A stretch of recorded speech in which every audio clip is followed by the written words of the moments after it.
Major support for Carolina Business Review provided by Colonial Life, providing benefits to employees to help them protect their family, their finances, and their futures. High Point University, the premier life skills university, focused on preparing students for the world as it is going to be. And Sonoco, a global manufacturer of consumer and industrial packaging products and provider of packaging services with more than 300 operations in 35 countries. You do not have to be a golf fan to appreciate not just the spectacle of the President's Cup, but the economic development possibilities and the cultural enhancement to wherever the President's Cup will be held.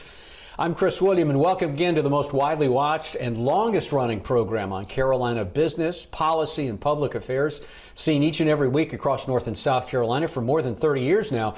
And Quail Hollow President and Chairman Johnny Harris, who was very important to bringing the President's Club to the Carolinas, will join us in a moment, and we will unpack what the President's Club means in a variety of ways. And we will start right now. Stay with us.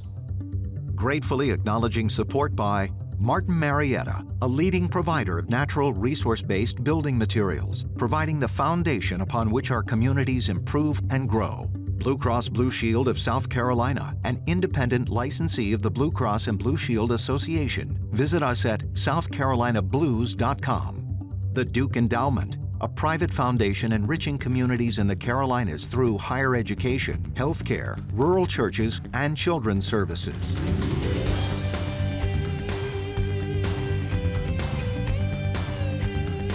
On this edition of Carolina Business Review, an executive profile featuring Johnny Harris, president of the Quail Hollow Club.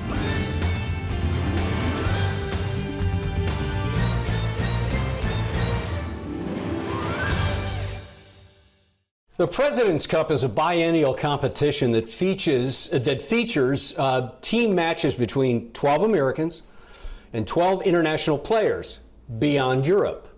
That's the President's Cup, not the Ryder's Cup. The President's Cup is going on as we tape this program, going on now in Charlotte at the Quail Hollow Country Club. Joining us now is the chairman and the president of the Quail Hollow Country Club, and very important to landing the President's Cup here in the Carolinas. We welcome Johnny Harris. Mr. Chairman, welcome to the program, and congratulations is probably an understatement. Well, thanks, Chris. I appreciate you having me on the show. Johnny, let's compare and contrast 2015, when you and your team put together the idea of bringing the President's Cup as a major to Quail Hollow, but also to the Carolinas. What was the vision then, and what's your vision now as it's unfolding, and you're right in the middle of it, sir? Well, it's interesting, Chris. When we started, it was almost a reaction to an opportunity that presented itself when Tim Fincham called me and said, Johnny, we're within the year window of the Wells Fargo in 15. Mm-hmm. And he said, we can't move our tournament to a different date in Charlotte by a contractual obligation. We would like to, if we can work it out with you. And I said, well, honestly, Tim, we always want to be in front of one of the majors instead of behind it, but we'll consider it.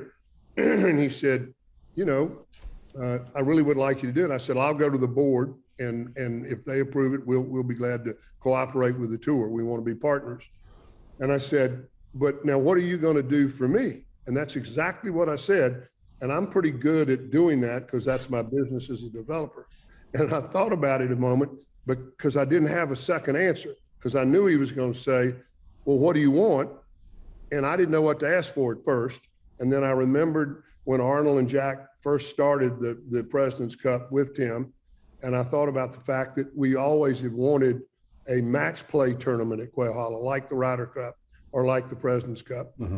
And clearly, so I asked for the business, and he said, I'll call you call you tomorrow morning. Called us back, said, okay, we'll send somebody up there and let's start. We kept the contract in a lockbox for 4 months and didn't talk about it. But eventually we made the announcement, and the rest of it is history. The vision, though, was to do whatever we could to make this the best President's Cup ever. We went to other countries. We went to other facilities in the United States to see how they had done it or were doing it. And then we had a great opportunity with COVID.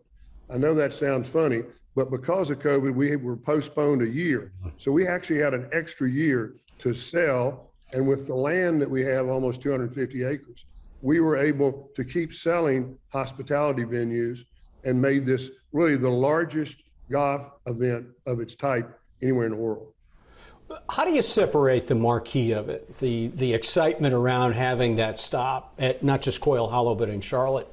How do you separate that out to the economic value of it or the longer term benefit? Well, I think that's the interesting thing. It clearly is different than a local annual tournament that people kind of get used to. This is something far different from anything that's ever happened here before, not only from the competition where it's match play, but also from the fact that it's the United States against the rest of the world other than Europe. And because the Europe-United States match is the Ryder Cup, this is the President's Cup. So I'm reminded at a meeting the other day, Bill Rogers made the comment that he was in Atlanta, then with SunTrust before he moved here with Truist and is the CEO of Truist. I'm reminded that he talked about the impact on Atlanta and the region the Olympics had when they brought people from all over the world to Atlanta. On a smaller scale, the President's Cup is bringing people from all over the world to the Carolinas so that they have a chance to experience the hospitality of North and South Carolina, to see the things that make people want to come here over and over again. And then we have a situation where, if you think about it, we know there are 1,500 people for sure, because they're here with hospitality venues, that are coming that have never been to the Carolinas before. Key people? These are key people? Oh, yeah. Oh, no. That from our hospitality standpoint, we have the decision makers here. And we've already had a number of different gatherings where you could look around the room and see people who I know are doing things in South Carolina or doing things in North Carolina in a big way. And you'll see that over the next year for sure.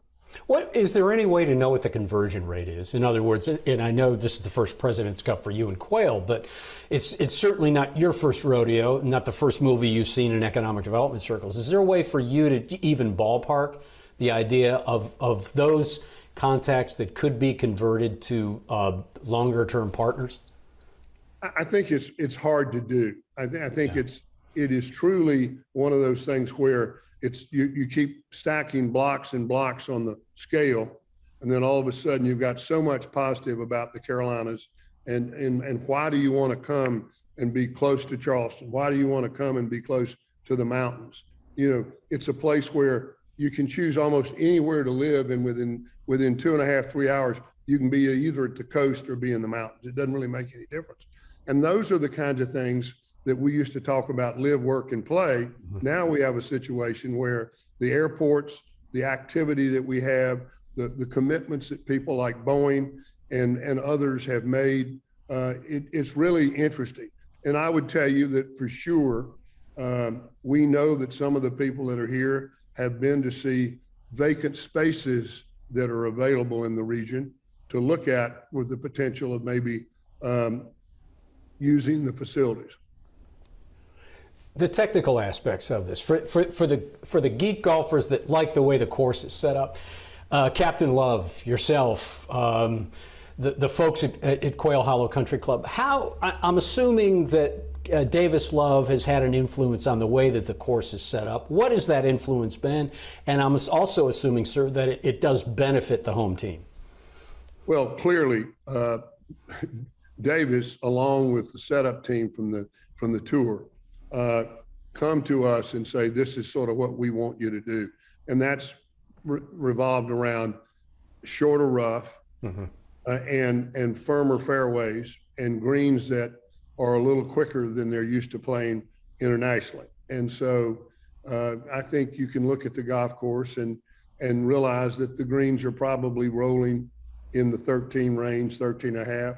That's definitely on the stent meter, that's almost 2 feet faster than they play on the greens in Europe or in the rest of the world. But that, along with the fact that there's a new product out where we've always rolled greens to speed the greens up. There's now a product where we were rolling fairways to increase the speed of the fairways so that the ball will go further, but it'll also run off and go into the short rough. And the rough is short because it makes the ball fly. And for the geeks out there, or the guys that love the game, you know, we think short rough is great because we can get it out. But for the players, these world-class players, the ball jumps sometimes and it goes further than it's supposed to, or it won't hold or whatever. So it makes a little bit of doubt get into their mind. For some of the Quail Hollow, and not just members, sir, but those that have played it or have been, think of it as hallowed ground, that the Green Mile that was 16, 17, 18 at the end of the course, will we see a return of the Green Mile after the President's Cup is over, or will there forever be a new way of looking at the club?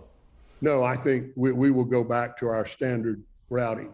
The routing right now, for those that are viewing or listening, your viewers, the routing now goes through 8, normally 1 through 8, and then the players walk behind what is the 11th green on our golf course, but is the 17th green on the competition course, go behind 17 or 11, excuse me, and go to number 12, and that becomes number 9. So that, and what we did was take 16, 17, and 18, the Green Mile, and make it 13, 14, and 15. And we were able to do that by coming off of what is our 18. I know this is confusing, but coming off our 18 and going to 10 and play 10, 11, and then come back up on 9, and that gets you back to the clubhouse, and that's 18 holes. And honestly, most matches end somewhere between the 15th and the 16th hole.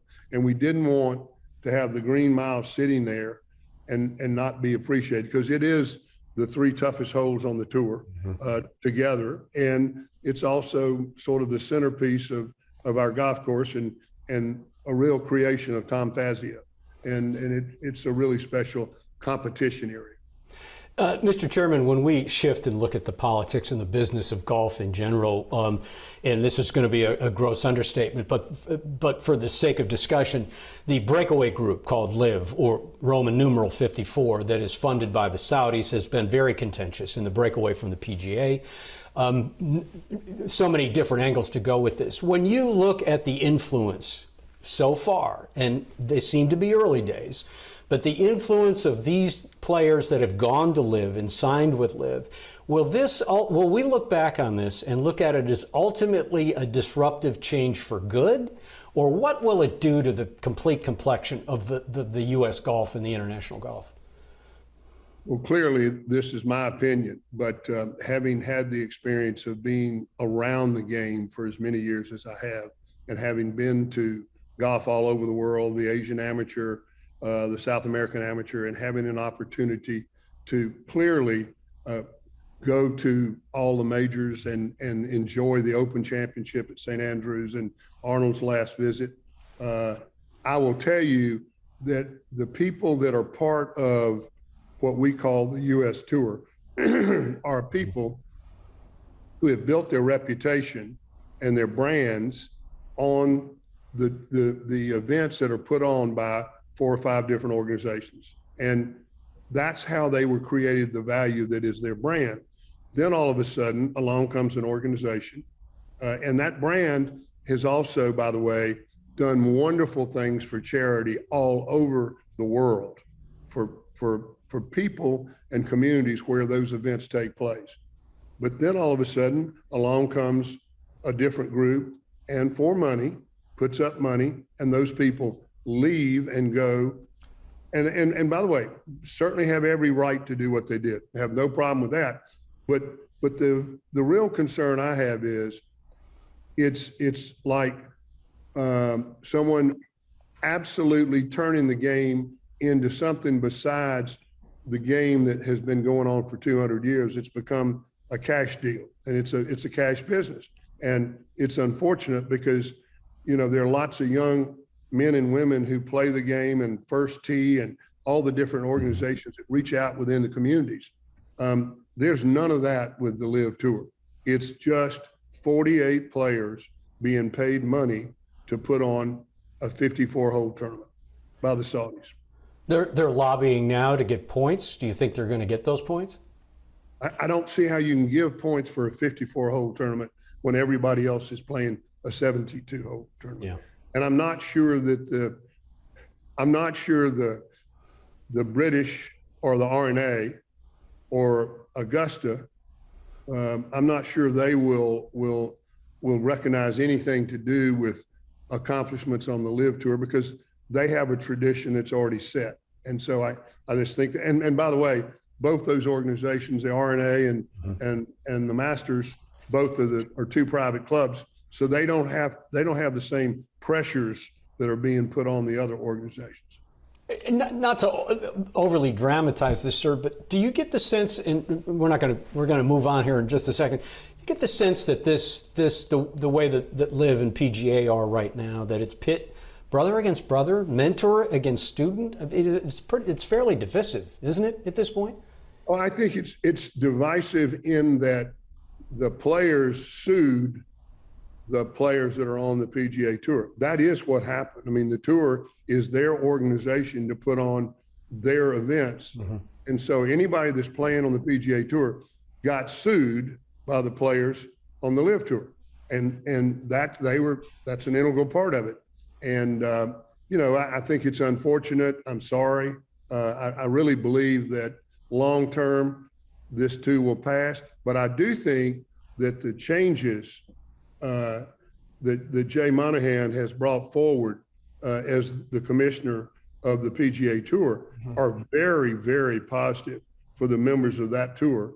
And had they been there already, I'm not sure you'd have had the number of people even go to the Live Tour. But again, think about the vast majority of them fall into two different categories: young and having a chance to collect a payday that covers their family for life, or they're getting older and they're moving through towards the end of the career, and they had a chance to take a big payday, and that's what they're doing. It's a different product.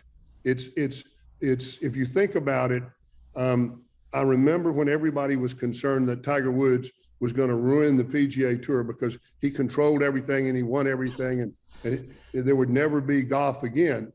And when Arnold was here for our 50th anniversary at Quail, he made the statement in a response to some things he'd heard just before he went up to give his speech. And he said, someone asked me, did I think Tiger was going to take over golf and all of that sort of stuff? And he said, we are always rejuvenating the game with young people through the tour and through all of the lesser tours around the country that contribute to bringing the best players in the world together.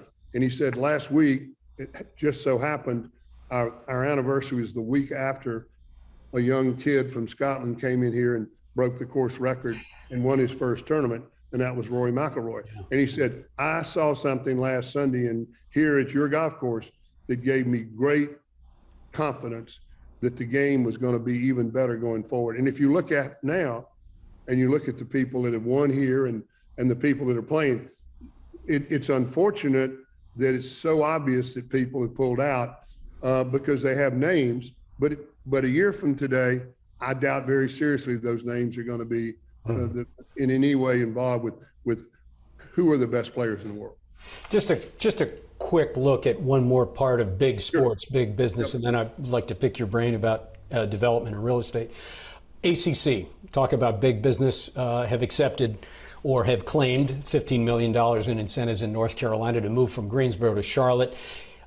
This seems to be a good move for Charlotte, probably not so good for Greensboro, but how would you unpack what the ACC's move to the Queen City is going to be longer term? Airport, people, and the opportunity to attract new people to work within their structure. I mean, it's it's nice to have them here. It's wonderful to have the byline of the ACC from here in Charlotte or whatever in the championship that hopefully will come along with it. But I think the main thing that's interesting is that somewhere in all of this, you're going to see the fact that Charlotte provides a great springboard for companies that are coming here and that are growing. And we used to talk about, how do you make it in Charlotte? You move to Charlotte, you contribute to the United Way, contribute to your church, and you come here to better your company and better yourself.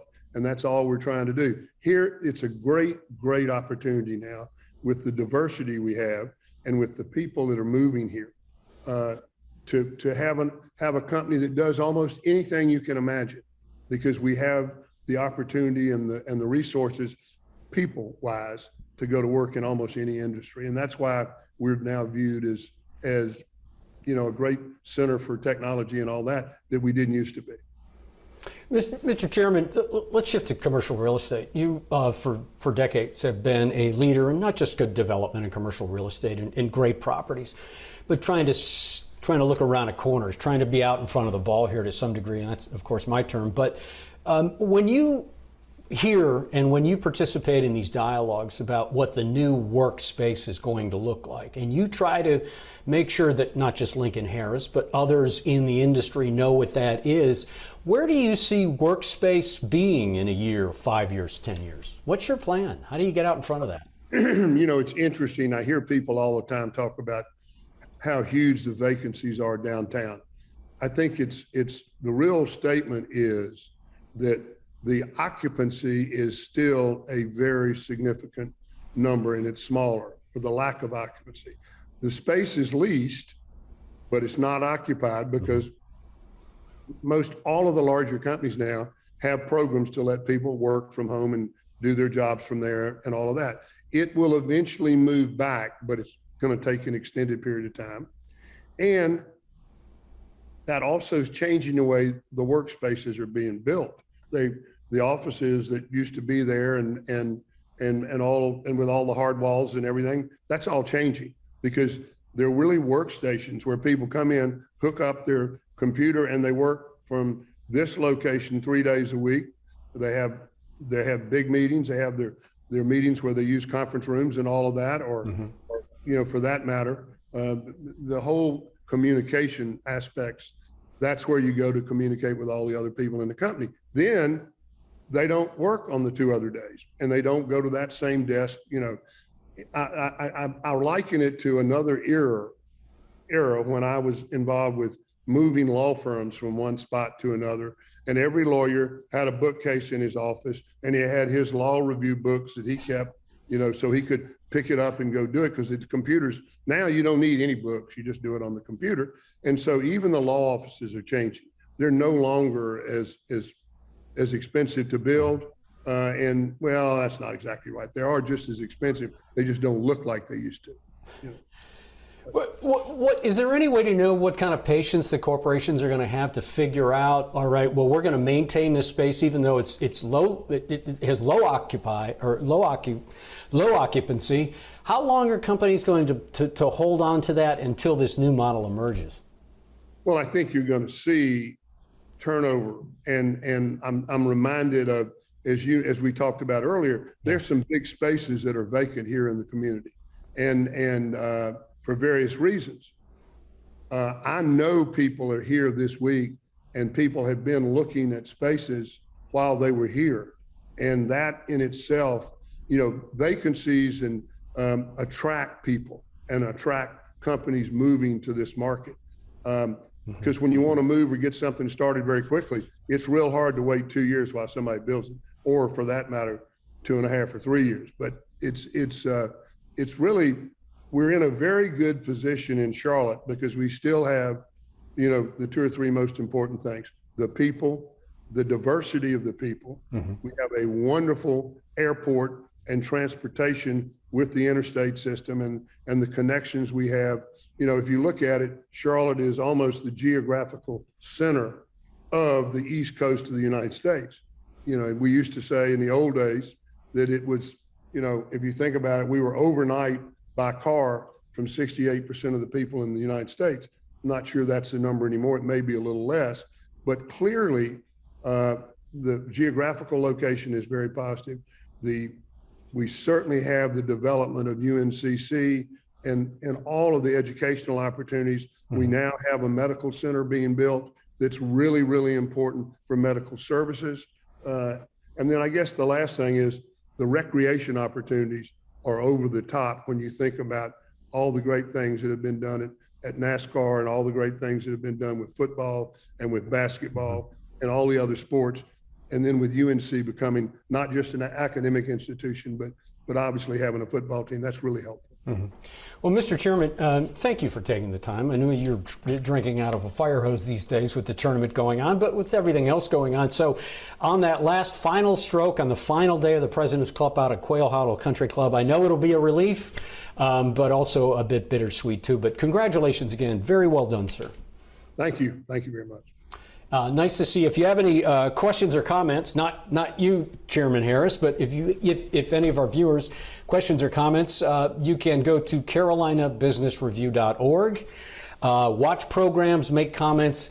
Until next week, I'm Chris Whittiam. Hope all your business is good and maybe your golf swing too, but be careful out there and thank you. Have a good weekend. Good night.